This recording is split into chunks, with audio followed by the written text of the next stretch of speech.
Recently, you were named the #1 company by Fortune magazine in America to work for.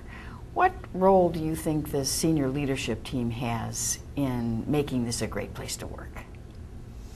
I think it's the most important thing senior leaders need to do is demonstrate through their actions, as opposed to their words, that they believe in certain things such as integrity, trust. Trust is one of those things I think is underestimated, overlooked. If the senior team doesn't trust each other, and there's not a belief that we're going to do things together, we're going to look out for the good of the people, I think the whole organization could sense that, and it wouldn't matter what you say after that.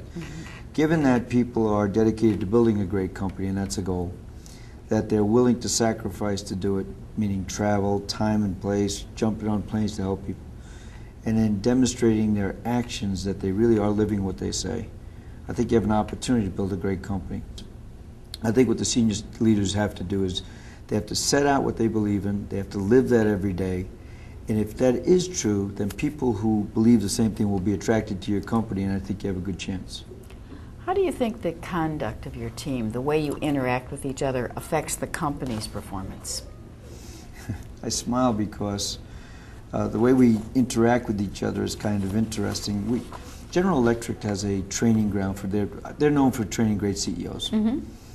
And as part of that, they send people out to go visit other companies. Well, one of them they visit is NetApp, and have for quite a few years, on and off. And a couple of years ago, one of their guys came in and sat at our executive staff meeting. And he said to me after it, he said, for the first hour, I thought you couldn't stand each other. And he said, then I said, they must like each other a lot.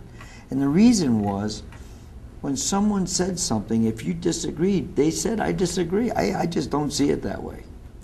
And what that allows, the candor, is that the other person can now respond to that. So we have a belief that if you have something to say, you have to say it in the room. The only unacceptable behavior is to leave a meeting and then talk about what you heard in the meeting. So if in those meetings, we want it to be very interactive.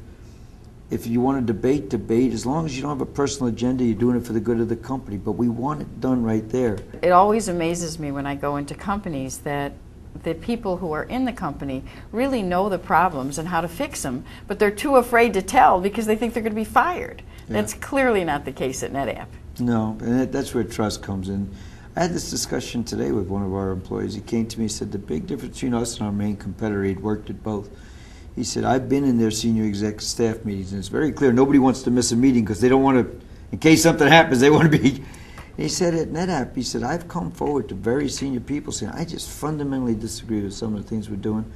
And he said, and each time, sometimes they agree, sometimes they don't, but they listen to it, they tell me why, they give me the reason, let me tell them my reasoning, and there's no penalty for having said it. I think some of the best ideas we've ever had. If people think that there's a top 6 to 10 people going to make all the decisions, that gives them the right to shut down.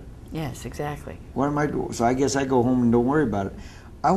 I believe we have to give them enough information such that they will go home and think about it. I was in Tokyo a few months ago, and they were giving me some pretty hard criticisms. They didn't like the way we were investing in certain things. Why aren't we doing this? Why aren't we doing that? And I'm smiling, and they're looking at me like, why would you smile, Tom-san? Well, the reason I smile is because you feel comfortable enough to say this in public, which is really, really good, because now I have a chance to talk to you about it. That is so not cultural, anti-cultural in that. But they're not, they believe in what NetApp believes. They still obviously have their own cultural beliefs, but they understand that if they want us to help them to get better, they got to tell us how they really feel about stuff, and it's helped us.